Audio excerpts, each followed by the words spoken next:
I got it. Welcome to Essex branch of the Historical Association. I'm Ian, your chairman, and it's my happy duty to remind you once in a while about the bigger organization of which we're part. The Historical Association seeks to be the voice of history and is reachable on history.org.uk. And we've got an interesting year. We have a patron you've heard of, Elizabeth II, and we need to mark her very long reign, and we will try to do so across the branches. So in Essex, we need to think about how can we mark the passage of the years. The common feeling is that if we think of something in every decade, that'll cut down some of the things we can say, keep it manageable. There are a number of apologies. John Simons, Liz Kadzo, Paul Uzetsky.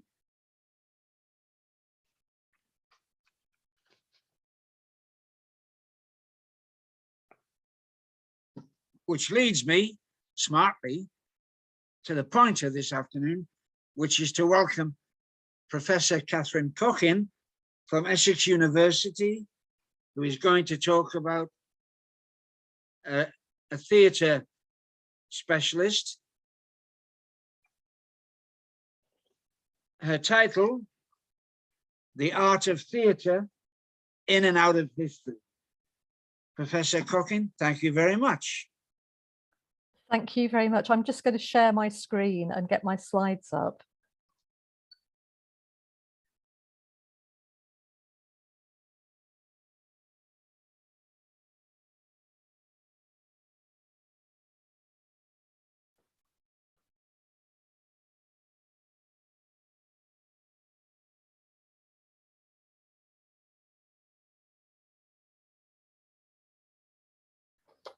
Great. So I hope you can see my slides there. Can I just check that that's working okay? Yes, that's working fine. Brilliant. Okay, I'm going to start. So thank you very much for your very kind invitation to give this talk to the Essex branch of the Historical Association. So I'm very glad to be given this opportunity to tell you about Edith Craig and her very long and very important career as a theatre director in the UK. So I'm in University of Essex. I'm in the Department of Literature, Film and Theatre Studies, where I teach literature, and I also make some contributions to the theatre programme. And this year I've given a lecture again on Edith Craig. And when exploring her career with the students, there was a general response that I've had before, which is, why don't we know already about Edith Craig, that she did so much? Some of them had heard about her brother, Edward Gordon Craig. I don't think actually anybody had heard of her mother, Ellen Terry, but they had heard of her brother, who has written books about his ideas about the art of the theatre, and very influential theatre designer, but they hadn't heard about Edith Craig. During her lifetime, she was featured in international newspapers. She was very widely influential, but subsequently has been rather overlooked. So I've been researching Edith Craig since about 1989, and I've written 3 books on her theatre career. The first one was in 1998, and it was the first full-length biography of Edith Craig. And I looked at her in relation to her famous mother, Ellen Terry, her famous sister, Edward Gordon Craig, and also her involvement in women's suffrage in Britain, and her 2 partners, Clare Atwood, the artist, and Christopher St. John, or St. John, who was a historian and writer. So she lived with 2 women for most of her life. In 1911, she set up a theatre society called the Pioneer Players, and that was partly connected with women's suffrage when it started. And it turned into an art theatre. and it was founded in 1911 and it ceased operation in 1925. So more recently, in 2017, I wrote my third book about Edith Craig, which was really focusing sort of fairly exclusively on her career as a theatre director. And that was the focus of it. So what I'm aiming to do in this talk is to introduce you to Edith Craig and some of her work in the theatre. And I'm necessarily being selective here because she was so prolific. She was born in 1869 and she died in 1947. She was very active throughout her life in theatre work. She began as an actor in the Lyceum Theatre in London, where her mother, Ellen Terry, was one of the leading actors alongside Henry Irving, who became the first actor to be knighted in Britain, Sir Henry Irving. And the sort of business manager at the Lyceum for Henry Irving was Bram Stoker, the author of Dracula.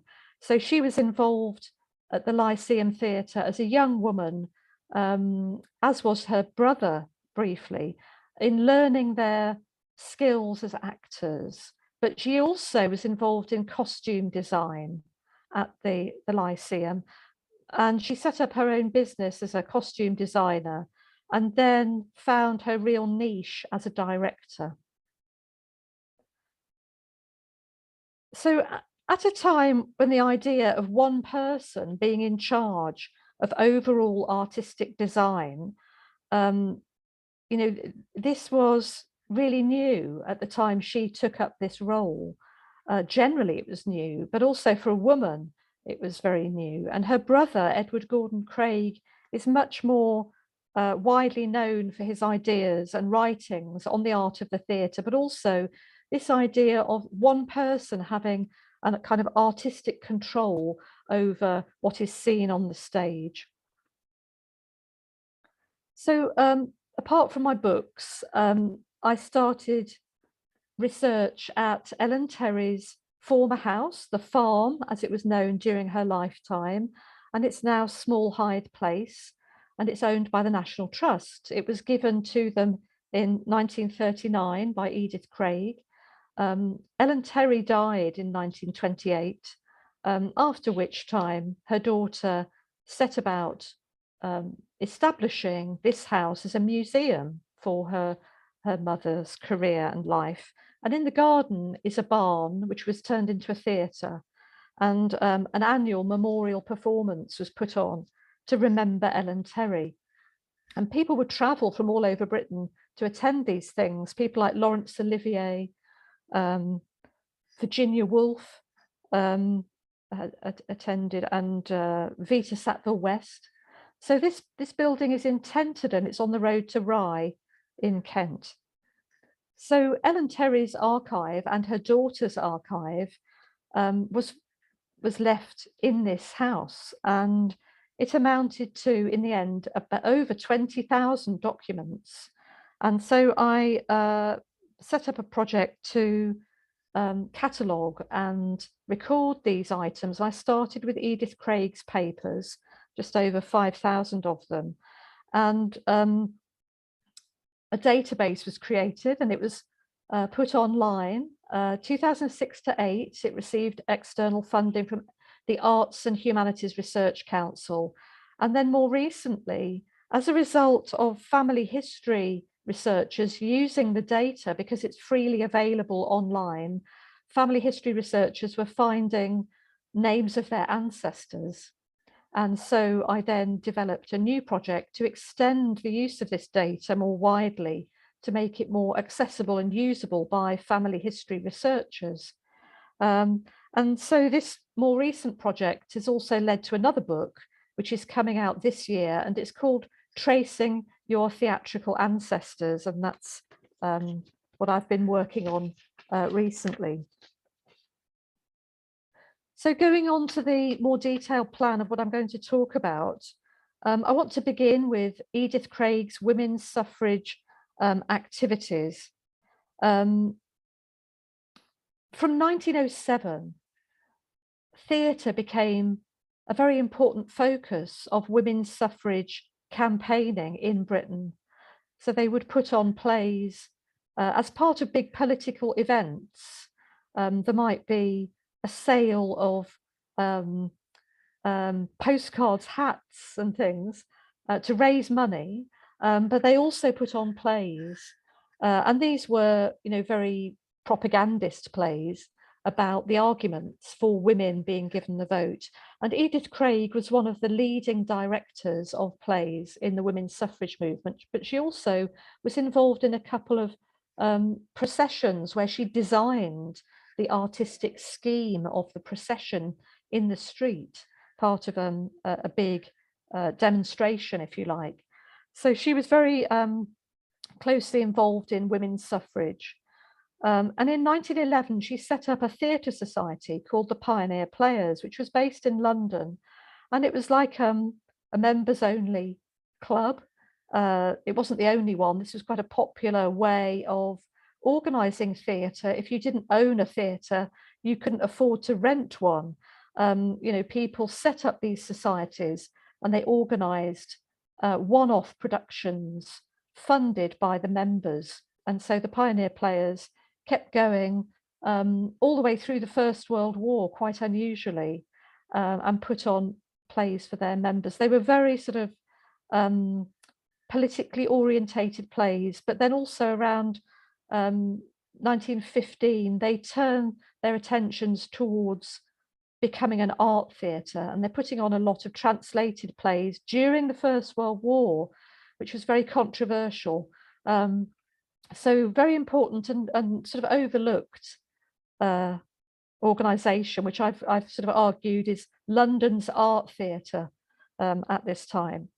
Now, I'm also going to tell you a bit about the Everyman Theatre Hampstead. Edith Craig was involved in this for a relatively short time, but what happened there, I think, is quite significant and maybe typical of the ways in which individuals' work in the theatre could be perhaps not given its due acknowledgement. And maybe particularly for women involved in the theatre, it's an intriguing episode in her life. And I've written about this in more detail in my book, my 2017 book. And I'm going to end up telling you a bit more about Edith Craig as a director, how influential she was, but also a little snippet of her own words. So she was interviewed in a newspaper. She wrote so little that we've got very little first-hand Edith Craig ideas about the theatre. So that's quite important, I think. So in a women's suffrage newspaper, Edith Craig was interviewed, and this is in the Vote newspaper, which was the Women's Freedom League, which was a militant organisation.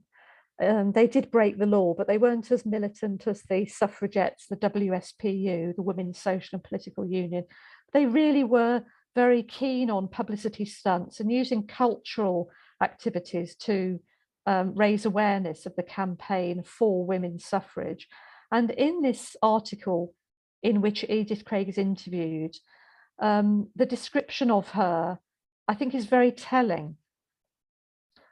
She is the enthusiastic master of our pageants, the kindly daughter of our good friend, delightful Ellen Terry, the most genial of workers and the easiest to work with, the most painstaking of picture makers, the quickest to grasp a telling incident and the most understanding of teachers. Choose which description you will, and you instantly conjure up the figure of Miss Edith Craig, a very Proteus of suffragists. She comes continually to our assistance. The work which Miss Edith Craig has done for us on various occasions has not always received its due notice, owing to her habit of laughing self-effacement. This is quite a long article, and I've cut quite a lot from it, but this laughing self-effacement description is, I think, for me, very accurate. For Edith Craig, was somebody who, in a way, did not relish the spotlight, but she was really focused on getting the theatre project on stage, performed before audiences. That was her main priority. But to what extent did this laughing self-effacement contribute to her being, to a certain extent, overlooked? So Edith Craig was involved in women's suffrage theatre, directing plays, but she also was involved in the less exciting, well, perhaps less exciting, political activities of the day-to-day political campaigning. So she attended Women's Freedom League branch meetings. She also sold women's suffrage newspapers in the street. So this was something that activists were encouraged to do. It was a fundraising activity. So the sales of the newspapers, the money raised would go towards the political organization. But also, obviously, the newspapers were publishing articles about the issues and the arguments to do with the campaign. They did also publish plays on some occasions. So it's a very important part of the raising awareness. And Edith Craig is interviewed about selling the newspaper Votes for Women, which is the suffragette Women's Social and Political Union newspaper. And this is quite an amusing insight into Edith Craig. This is directly quoting her. She's interviewed in this newspaper. And you can really just imagine her standing on the street, trying to get people to buy the newspaper. But she's also making use of her theatrical expertise.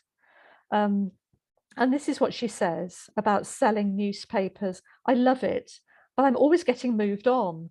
You see, I generally sell the paper outside the Eustace Miles restaurant, and I offer it verbally to every soul that passes. If they refuse, I say something to them. Most of them reply, others come up, and we collect a little crowd until I'm told to let the people into the restaurant and move on. Then I begin all over again. And the Eustace Miles restaurant, by the way, was a vegetarian restaurant in London.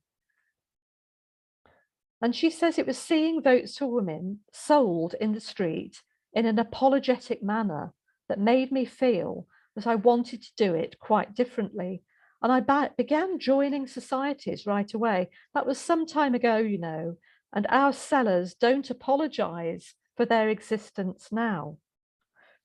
So I've written about this more in my book, and I think people have known about the selling of newspapers in the women's suffrage movement, but I've brought together some different references to this, and it does seem in this case that Edith Craig was almost sort of training them to do it better based on her theatrical expertise, but also that getting new recruits to the women's suffrage campaign to sell newspapers was a bit of a rite of passage to test whether they were really up to it. And of course they were moved on by the police, they were heckled. It was actually quite a difficult thing to get involved with, and actually potentially quite dangerous. So she showed she was, you know, committed, and I think very courageous. So the play that she was very strongly involved in during the women's suffrage movement was called A Pageant of Great Women, and it was first performed in London in 1909. And then it was Edith Craig took it all over Britain.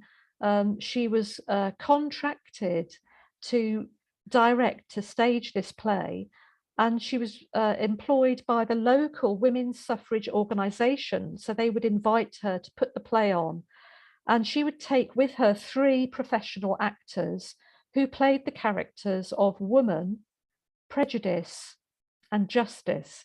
And the play was set as if it was in a court space, and the great women of history appeared in groups, effectively as evidence. They were brought into the acting space. There were the warriors, the queens, the artists, the saintly women, and so on. And so at the end, there would be between 50 and 90 great women of the past, all assembled in a big group, and justice decided the case, argued by woman and prejudice. And prejudice is the only main male character in the play. There were some men I discovered who were attendants of the Queen's, but mostly it was an all-woman production apart from prejudice. And the great women were played by local women's suffrage activists. They were played by amateurs, and it was a silent part. So women spoke on their behalf and introduced them and named them all as they came in. So there were a lot of silent women who were in historically accurate dress, and the costumes were all provided by Edith Craig. So, you know, she would have designed them and had them made. She might well have made some of them herself. I don't have information about that. So this was a remarkable phenomenon. It was an act of women's history making. The play was written specifically for this purpose by Cicely Hamilton, who was an actor and a writer, a dramatist, and a sort of collaborator with Edith Craig. And she dedicates her book, the publication of this play, and I've got an old copy of it. I'll show you when you can see my screen more, but this is the 1910 edition of the play. And in the preface, she dedicates it to Edith Craig, whose ideas inspired it. So this play is very challenging, and it appropriates the civic pageantry that was quite popular and familiar to people in Britain at this time. So there were great pageant plays set up in different towns and cities all over Britain, and it was about civic pride and the identity of a particular place. So this pageant of great women, which was being staged in different cities and towns over Britain, was very much appropriating that form and politicizing it actually on behalf of women's history. I wrote an article about this play in 2005 for Women's History Review, and there's quite a lot of details in that, but I've discovered that children would have attended this because the ticket prices for children were lower. So I hadn't realized that children would have gone to see it. So I think people were going to see it to, you know, probably they were already supporting the movement, but there would be some people who were curious who wanted to see what it was about, and they may well have had their minds changed as a result of seeing this play. So after this success, she set up the Pioneer Players Theatre Society, and this sort of organisation had been around, you know, from the late 19th century. The introduction of Ibsen's plays to Britain was facilitated in this way. So plays that were very controversial and wouldn't be given a license for public performance were put on privately in these technically private members-only clubs or societies. So between 1737 and 1968, plays that were to be put on in public had to be submitted beforehand to the Lord Chamberlain's office to be checked and to be given a license, or to be effectively censored. So the Lord Chamberlain would, you know, delete certain things, and the reports were written. And in the British Library, in the manuscripts department of the British Library, you can read the Lord Chamberlain's play collection, so the play script and the report and sort of evidence of what was deleted, you know, is all there. So this sort of organisation provided an outlet for new writing and new performances. It was sort of an informal training ground for actors as well. It was also encouraging new writing for the theatre. And I suppose today we think about fringe theatre. in a way, the theatre societies operated in that sort of way. And they also brought together amateurs and professionals. And this gave people the opportunity of exploring, the theatre as a possible source of employment or just amusement. So there were amateurs just interested in it because they were interested in it. But there were also people who were making a living out of acting, and these theatre societies couldn't really afford to pay. So there are some tensions here about the voluntary work that was being expected.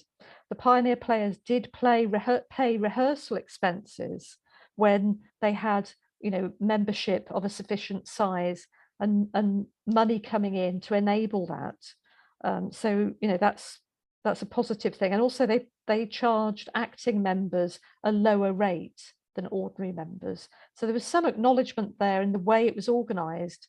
An acknowledgement of the sort of need to do this, the sort of equity issues about paying people for their work. Here's an example of an insight from somebody who acted in one of these plays for the pioneer players, talking about their costume, which was a very kind of ornate thing. But I think the thing I just want to highlight here is that it was sort of, in a way, it was very sort of improvised, stitched together with bits and pieces. And then the end result was really astonishing. So Edith Craig worked like this with very minimal resources. She would be recycling things, but she knew what would look good on stage and what would catch the light in a very effective way. The other thing I wanted to just highlight about the pioneer players is this play by Rotsveit or Rotsvita, who's the 10th century nun, said to be the first woman playwright ever. And she wrote some plays in Latin. And Christopher St. John, who was one of Edith Craig's partners, so she was a historian and was able to translate this play. She translated it from Latin into English, and they staged it in 1914, and Ellen Terry appeared in it. So this is really an astounding moment, really, that this play, and I don't think we've got any evidence that it was staged before this. So from the 10th century up to 1914, it was known about as a text, but this really brought it to the fore and also associated it with women's suffrage.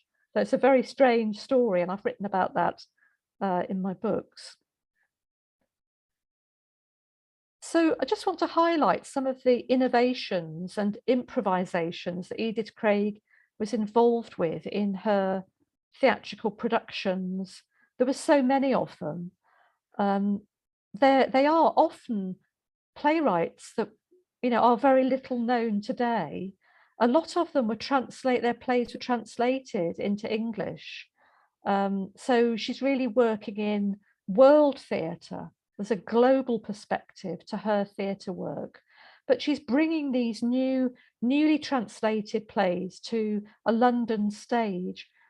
They were borrowing the theatres usually or hiring them for one-off productions.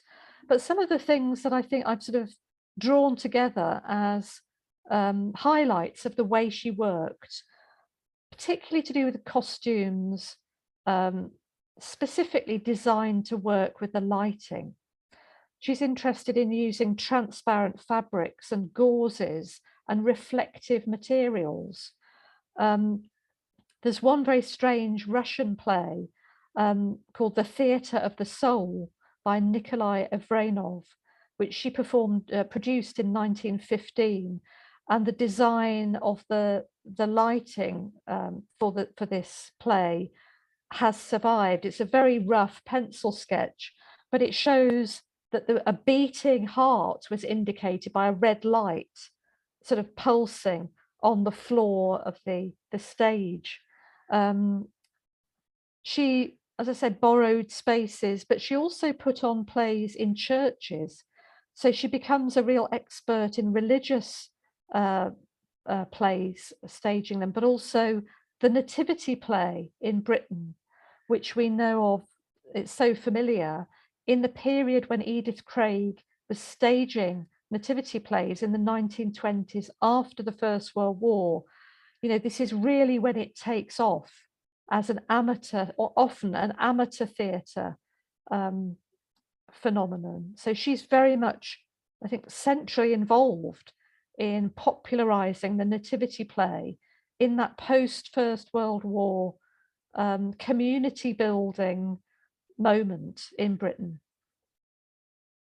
She's also involved in open air productions, historical pageants.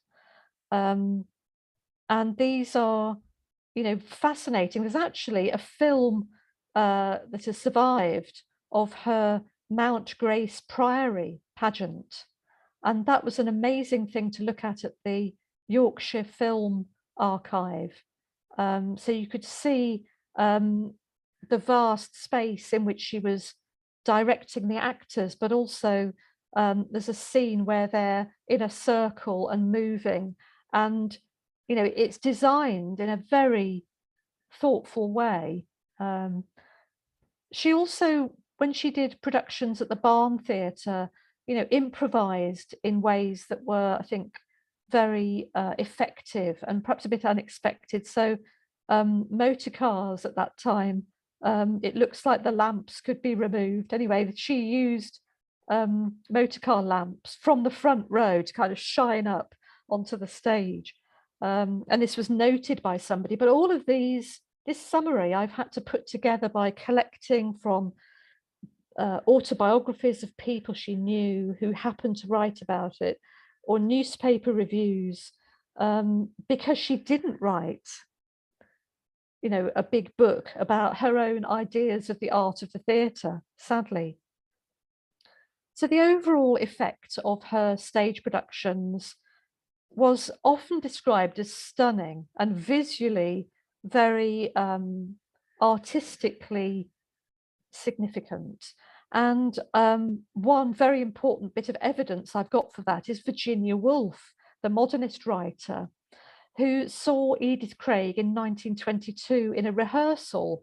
So Edith Craig was rehearsing this play, and Virginia Woolf happened to kind of sit in on it, and she observed, and she writes in her diary a description of what was going on, and it seems actually quite chaotic.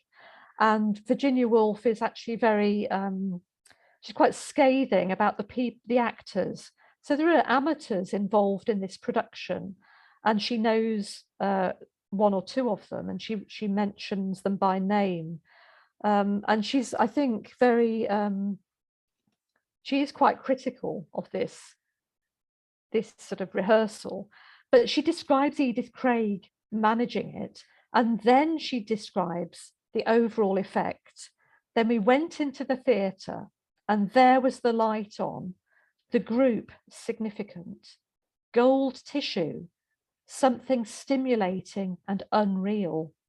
So it really kind of captures her imagination. And I think this is really important because Virginia Woolf was intrigued by theatre as a cultural form, and she only experimented briefly with it. She was, you know, she's known as a novelist and a writer of essays, but she did write a play, Freshwater, which is actually about Edith Craig's mother, Ellen Terry, and it's quite an amusing play. In her last novel, Between the Acts, which was published after she died in 1941, we've got a picture of a village organising a play. So it's the village play being put on, and it's an amateur theatre production. And the director of this play is called Miss Latrobe. And she's having difficulties, a bit like Edith Craig in 1922 in the rehearsal that Virginia Woolf saw. Miss Latrobe is kind of in the bushes, you know, gnashing her teeth because it's all going wrong. And, you know, people are forgetting their lines, but ultimately it all comes together. And it's a kind of magical magical production at the end. So Miss Latrobe is said to be based on Edith Craig. You know, there's one or two other possibilities, but it seems very likely it's based on Edith Craig. So Edith Craig encountered, as other people working in the theatre did, various problems and conflicts. So actors and writers were often expected to provide unpaid work, and single productions tend not to have a sustained impact. So the problem was she put on so many amazing plays, one after the other. And the reviews were, you know, excellent, but they weren't sustained.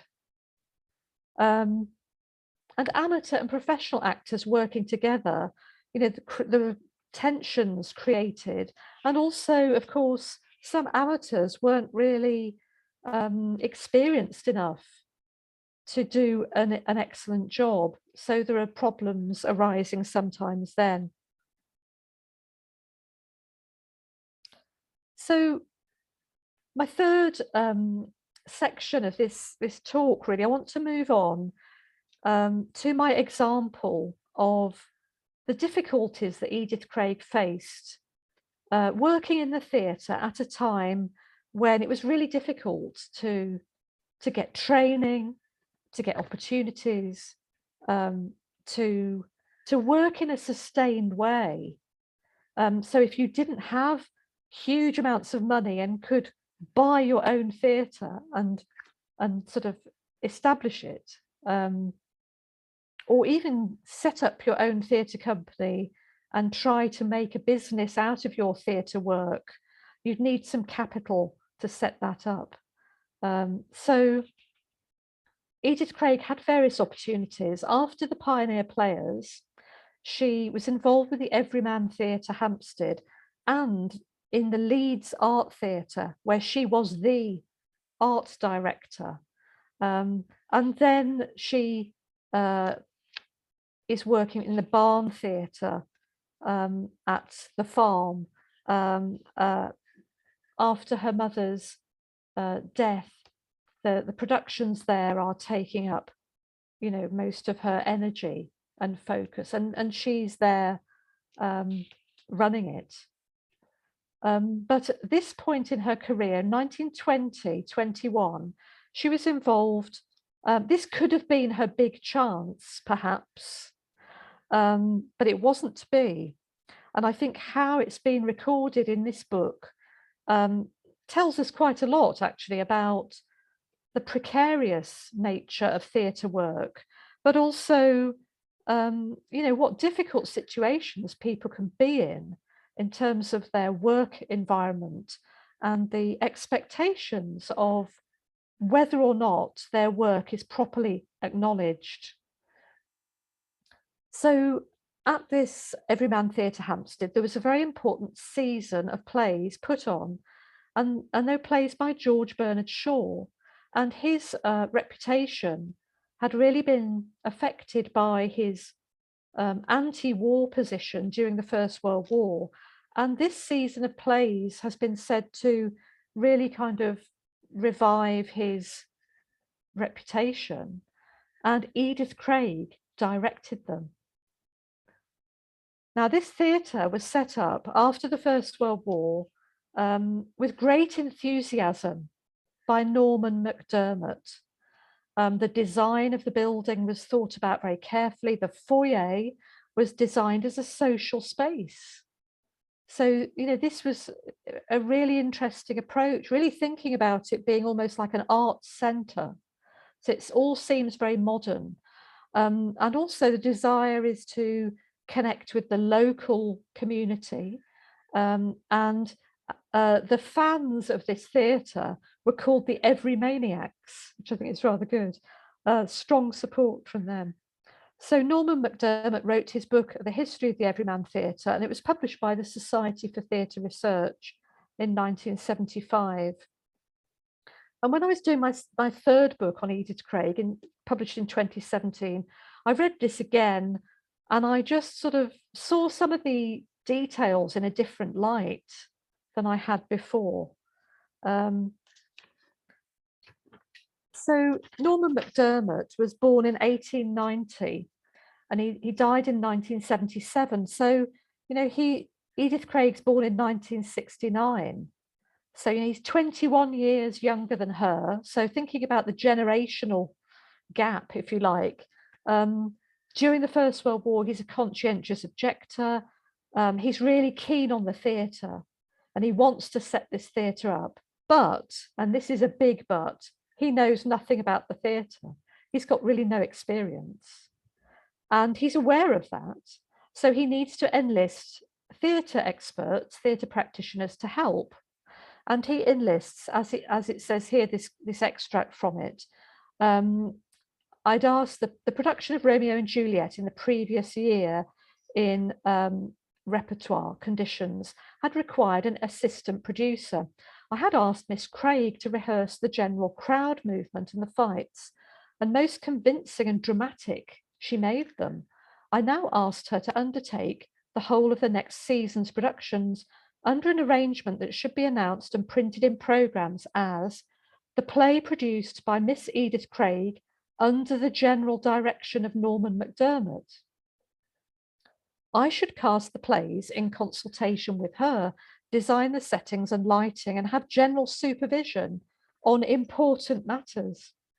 Miss Craig not only accepted this very unusual arrangement, but most loyally carried it into practice during the course of our association. I found her delightful to work with, easy, good-humoured and loyal. The everyman, and even more myself, owe her a deep gratitude for the richness of spirit that she brought to this difficult assignment. So I've got a couple of other slides, quite a lot of text. I just want to highlight here before we move on.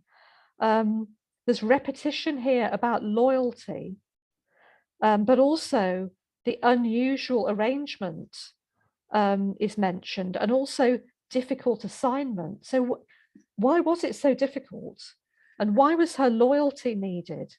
So this is very intriguing, I think. I think it's a sign that he's aware of, maybe a perception that this arrangement was somehow unusual. Maybe it was inappropriate. Perhaps she was tolerating this scheme in order effectively to give him some training. But what would it do to her reputation? So this is a bit later in the book. Relieved of the daily rehearsal hours, I was able to give closer attention to the general running of the theatre, its workshops, the box office programmes and cleaning, advertising, printing, publicity, not least to the continuous need for money raising and devising economies. I spent part of each day silently in the darkened auditorium, watching Miss Craig at work with the company, and both now and later, other producers I engaged when a fee was available. So the point to notice here, I think, is that he's watching her at work. He's learning from observing how she directs other people on the stage. So he observes her at work. But then he dispenses with her as an employee and he took over himself. Eventually, I decided on a compromise, reculer pour mieux sauter. I would give up producing, learn my job, and fight to overcome the limitations of my shyness while retaining effective final control. I was extremely fortunate that at this juncture, a practical solution was ready to hand, and I was able to engage Edith Craig to produce the first season of Shaw plays in 1921. After a year of this apprenticeship, it seemed essential that I should resume the whole job of production. I had to face it. I must overcome my diffidence and put myself again to the test. Marrying theory to observed practice, I now set a working basis for myself. So, he employs Edith Craig and one or two other directors, actually. He watches them at work. He learns some tips, and then coincidentally the theatre can't afford to pay anybody to do this, and he decides he can do it himself. So at the end of this book, there is a cast lists and critics section, and he provides a list of the plays produced. Details are given of the cast and extracts from newspaper reviews. No reference is made to Edith Craig in relation to the Shaw plays included in this list, and the accompanying reviews quoted refer to MacDermot's production. So even if you look at George Bernard Shaw's published sort of letters and diaries, you know, there's acknowledgement that this season of plays was really important, but Edith Craig doesn't really feature. So the Everyman Theatre Hampstead was the place, I think, where you know, Edith Craig is she has an opportunity, you know, to use her theatrical expertise in this new venture, exciting new venture. All the Everymaniacs are desperate for this Everyman Theatre Hampstead to, you know, to work, and she is looking for really sustained paid employment. At this time, her mother, Ellen Terry, her health is suffering, and the financial circumstances of the family are such that Edith Craig really needs to get some solid work so that she's not depending on her mother supporting her so much, and also that she can reciprocate and support her mother. And so it's really important, and really the laughing self-effacement of Edith Craig, turning down, you know, fees for the women's suffrage productions, some of them apparently that she did. You know, she really can't operate in this way anymore. And unfortunately as well, maybe for us, for theatre history, for women's history, Edith Craig's very important role in the rehabilitation of George Bernard Shaw's career with this season of plays, her role in it has been overlooked. And that seems to me to be a very serious problem. So the thing is, the details from Edith Craig's point of view are not available to us. There are general references that have survived from other people to the difficult experiences she had, not being given a theatre of her own to work in. You know, at this time in particular, it's very fraught, it's very difficult. The financial situation in Britain is really, in Europe, in the world, is really difficult after the First World War. This is before theatres are subsidised in any way, really, and also it's before proper unionisation as well. So Equity, the Actors Union, I've taken this from the website there, Alison Steadman, who says, in this profession, we are all vulnerable. It is so insecure. And I think to have a union behind you is one thing you can rely on. Your one piece of security to help you out, to make sure your contracts are legal, to make sure that you get paid. You know, maybe also to kind of write into a contract, and don't forget to put my name, you know, my sole name as director in relation to these plays, whenever they are, you know, publicised. So maybe, although Norman MacDermot is very careful in his book to mention this as a special and unusual arrangement, and the wording he spelt out, I think this seems to be somewhat defensive. Maybe, you know, so in retrospect, he was realizing that this, you know, didn't really give her appropriate sort of acknowledgement.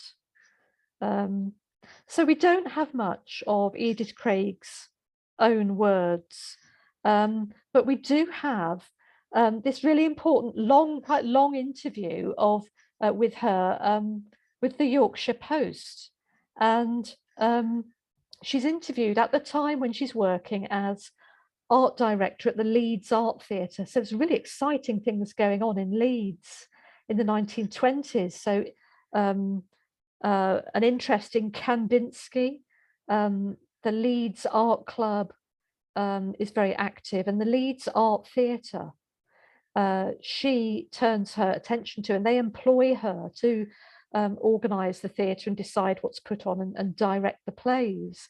And the local Yorkshire Post interviews her about this, and she talks about repertory theatre. This is urging this time, and she says repertory theatre should not fall in the error of producing work of one description only. I know of many promising movements that failed because the organisers could only see value in one type of drama. It is right that social questions should be discussed on the stage, because the stage should be the reflection of life, but of the wholeness of life. And this means that fun, poetry, romance should all find their place. I am glad to see, for instance, that in our Leeds experiment, you intend to produce farce, comedy, drama, romantic extravaganzas, and moralities. Indeed, a little theatre or an art theatre might well be termed an experimental theatre. That's really interesting. She brings that all together. And I think also crucially, she's bringing the social questions, the political theatre, together with art theatre and the experimental. She's not seeing them as separable. You know, it's all one thing. It's about theatre and life and engaging with the audience and the interests of the day. So it's very much about, it might seem to be rather eclectic, but I think it was her aesthetic. You know, she had this view about the theatre being open in terms of different forms. And in this article, we do get a bit of a sense of Edith Craig's witty voice. And she's talking here about how writers sometimes get it wrong. You know, they don't quite tune in to the kind of tone that is required by a particular dramatic form or genre. And she says, who on earth wants a serious souffle or an earnest omelette? Lightness is the essential requisite of both, and also of the artificial, brilliant society comedy. One does not demand blank verse from Charlie's Aunt or witty epigrams from Lady Macbeth. Many a promising play has failed because although the author has conceived it in a comedic spirit, he has worked it out in terms of farce. So Edith Craig was very influential amongst the people she worked with, the actors and the writers. Margaret Webster is somebody who is known in American theatre history. So she was a very important director. She directed Paul Robeson, African-American actor in America, in Broadway in Othello. And she writes about Edith Craig's influence on her as a theatre director, and it's very much about practice. So, you know, Edith Craig didn't write the books, but Margaret Webster grew up watching Edith Craig as a director. And she talks about it as in the moment of directing, Margaret Webster would suddenly realise, I'm actually using something I've learned from Edith Craig. And she says it was like Edith's brains working through my hands. And in ways like these, Edie made herself a channel for the age-old life force of the theatre. Now, there's something slightly mystical about this. And I think the people who worked with Edith Craig and were influenced by her, I mean, admired her talents and expertise, but also there was something that sort of was about practice, which really influenced them. A theatre practitioner who taught others. She passed on her skills and insights. And really today we talk about practice as research. And I think, you know, it seems Edith Craig was really involved with this. And Margaret Webster notices here that Edward Gordon Craig, her brother, was very different. She and her much more famous brother, Gordon Teddy, had many things in common, but he was essentially an artist of the imagination. She, a craftsman in practice. She wrote nothing about herself. He never stopped. So I think that's also quite witty. So Edith Craig, such a prolific director of plays in Britain. Some of them were reviewed outside Britain. You know, she's influential in the United States. There's a reference to her being an agent for women's suffrage plays in the United States. The George Bernard Shaw season of plays in 1921 is so important. In my 2017 book, I've noted that James Joyce was keen for the pioneer players that she directed to put on his play, Exiles. It doesn't seem to have happened, but he was writing to his agent saying, have you heard anything from the pioneer players? So this is an amazing thought that James Joyce seems to have wanted Edith Craig to direct his play. She's an innovator in lighting and scenography. She's director of the Leeds Art Theatre, which I think I've sort of said this is the centre of modernism in the north of England at the time, in the 1920s. And she's also an expert in religious drama. And in my 2017 book, I've argued that she influenced E. Martin Brown. He directed T.S. Eliot's Murder in the Cathedral, a very, very famous play, but he also goes on to direct the York Mystery Plays in 1951. And he's influenced in his approach to religious plays by Edith Craig. So she directed these nativity plays and other religious plays, and there's evidence that he was influenced by that. So she's a real spark, a catalyst, and she's, I think, somebody who we need to perhaps bring back in from the shadows. And I think her life story is a challenge to 20th century theatre history. That's the end of my talk. I'm going to stop sharing my slides now and come back to you.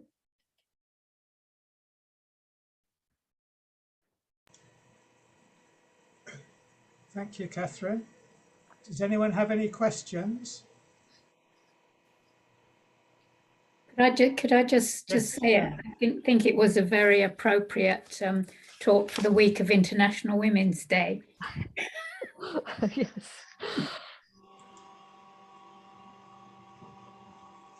Yes, you see, I mean, I have quite often done talks about Edith Craig and particularly women's suffrage for International Women's Day. And I suppose as a result of the pandemic situation, I haven't been doing so many live talks. So yes, it's great to be able to talk about her work this week, I think.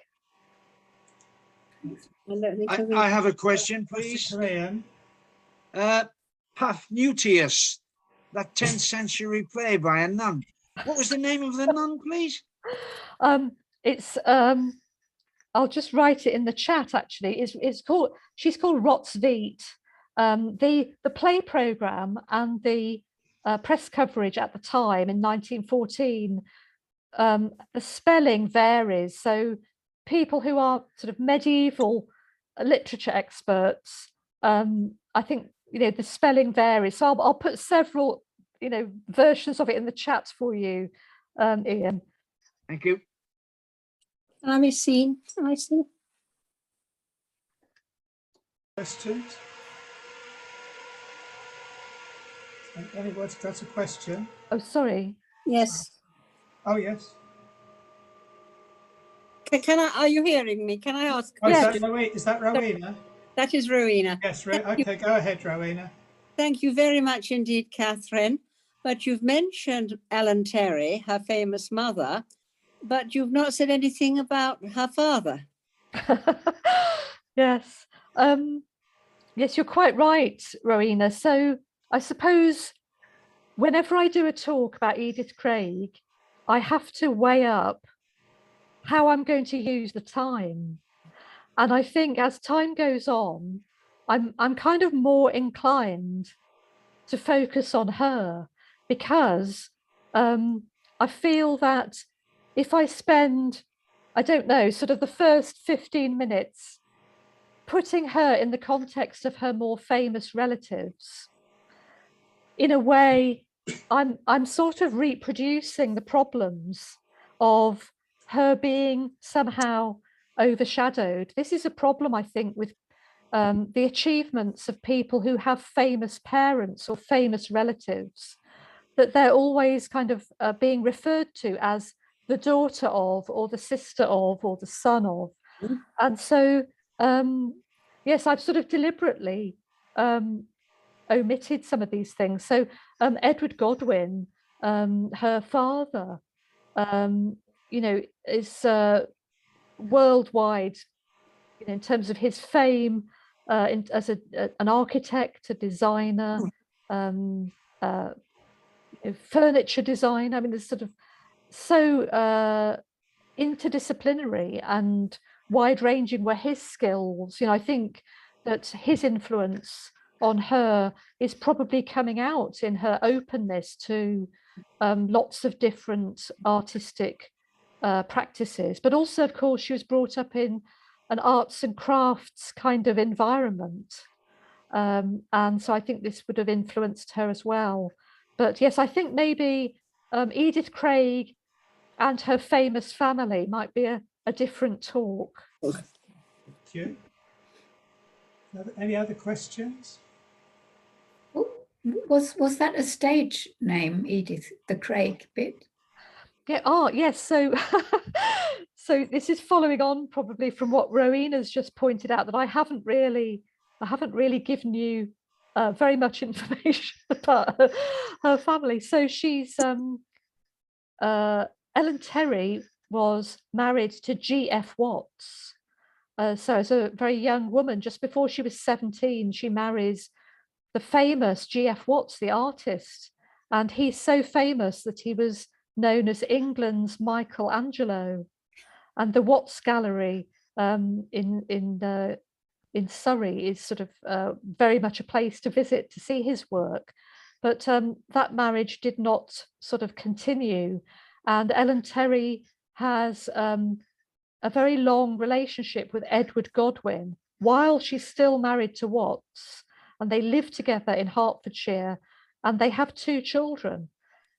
Edith Craig is the first child in 1869, and in 1872 she has Edward Gordon Craig, and she makes up the names.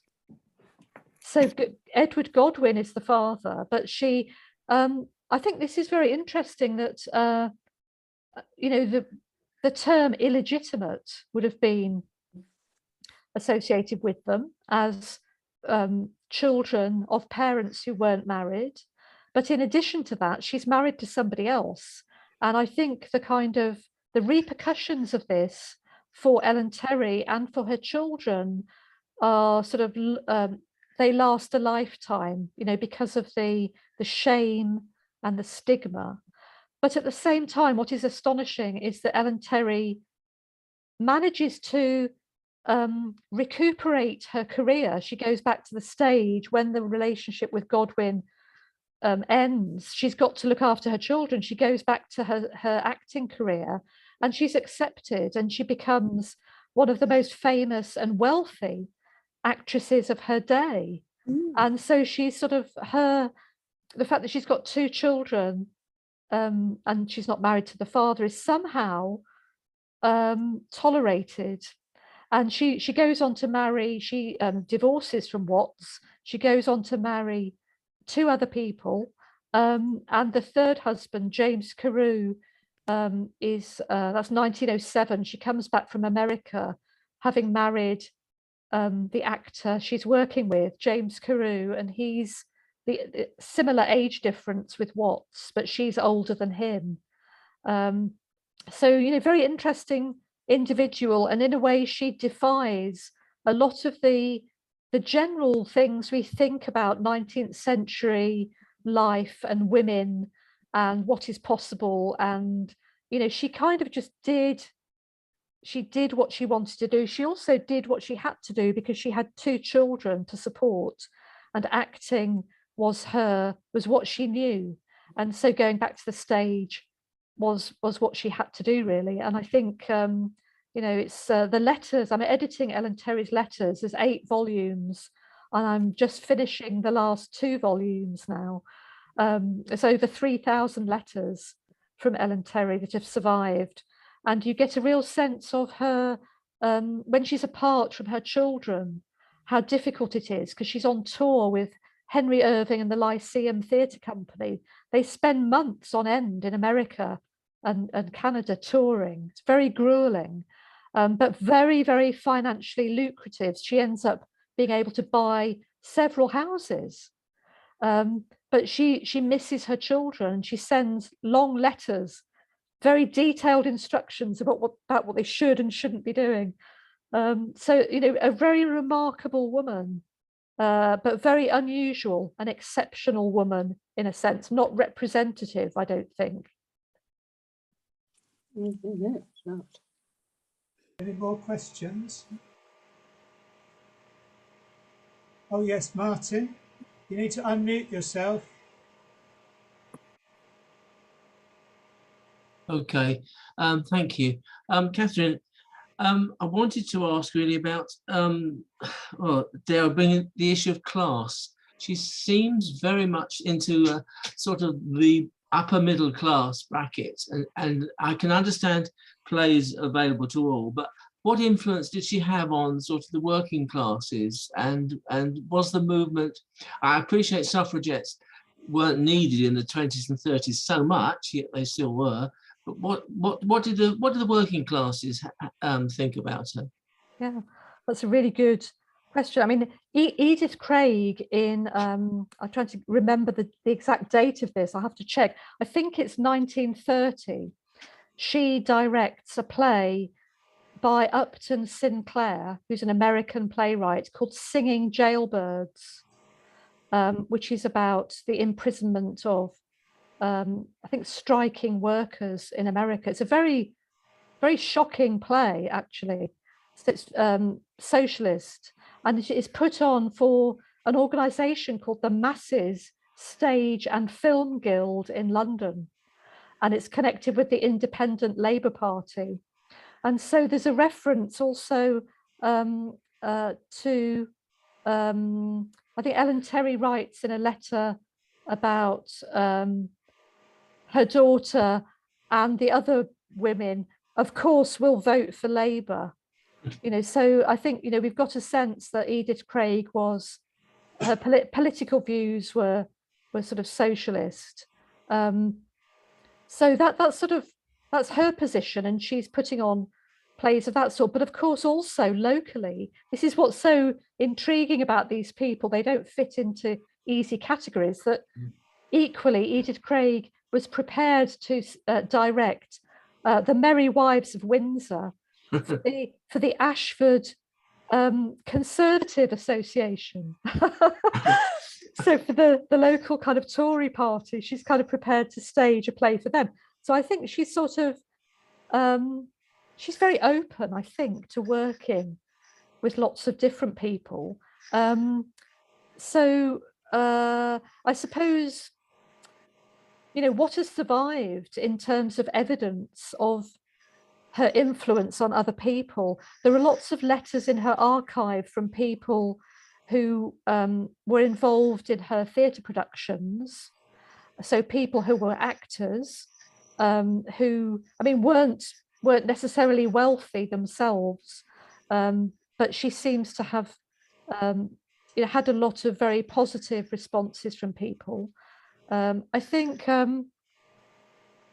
the question of social class is interesting with Ellen Terry and Edith Craig, because while Ellen Terry owned several properties, at a certain point she was in terrible financial difficulty, but nobody knew. And there's a letter where she writes to her solicitor, Stephen Coleridge, saying that I think she's staying at the Hotel Astor in New York, but they're not eating there. Her and her companion are going somewhere else to eat some really cheap food. So it's a bit like, you know, she's keeping up appearances, but financially every now and again she has a real crash. And actually in 1910 she goes on tour in America with her Shakespeare lectures because they desperately need the money. And really nobody's aware of that apart from a very small circle of people. So, you know, in terms of how to categorize people in terms of social class, there can be perceptions which aren't quite met with their actual, you know, financial situation at the time. Thank you. Excellent. But do you think that working class people in that period would have been more likely to go to the music hall than see a play? Yes, I think, I mean, the pioneer players and the Leeds Art Theatre and the Everyman Theatre Hampstead are really catering for, I think, a more middle class sort of, you know, educated sort of elite, really, I think. But I would say also that theatre audiences are quite wide ranging. So with music halls, you know, the music hall audiences, lots of other people have done research on this. This isn't my particular area, but from what I've read, I think I get the impression that there are aristocrats going to see music hall performances, and there are, you know, people who are spending, like, you know, the only penny they've got to go and see, you know, Vesta Tilly or somebody. So I think there's a real mix. And I think also the auditorium, the space was zoned in terms of where people sat and how much the seats cost. And so in a way, people kept into they knew their place in the theatre space as well, but they were all together. And actually Ellen Terry does perform in music halls. In 1916, she's involved in appearances at the Colosseum in London, and she's doing sort of performances alongside Vesta Tilly, actually. And this is, I think this is sort of perceived as Ellen Terry doing some sort of patriotic performance, but she is actually paid, and she needs, or the family need the money. I think they're kind of, you know, encouraging Ellen Terry to go and do these performances.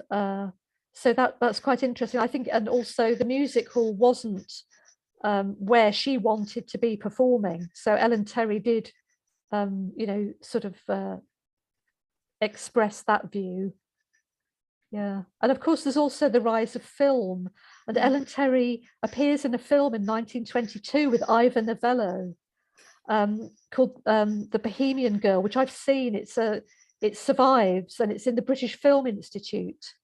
So I was sitting in a sort of cubicle with like this big tin of film, you know, watching Ellen Terry in this silent film with Ivor Novello, the great film star. And she's in this very small kind of cameo role, but it was really fascinating seeing her perform. And Edith Craig appears in a film which was filmed in Egypt just after the Tutankhamun tomb was opened up. So she's in Egypt at a fascinating time, and there's photographs of Edith Craig riding a camel, and also she features in newspapers in Britain at the time, and there are photos in the newspapers of her in Egypt. So you know, she's prepared, I think, to try, you know, new things. But the sort of financial imperative is something I've been really interested in my research, that both Edith Craig and Ellen Terry, some of their decisions about what plays or films or whatever they're in, it's very much driven by the need to make some money, which is, you know, it's been overlooked, surprisingly. Are there any more questions? Can't see any. Hand over to Ian. Thank you. Professor Cochrane, thank you very much indeed. Excellent talk, a remarkable woman, but you too are remarkable. What an apologist she has in you. You're doing a great Boswell to her Johnson.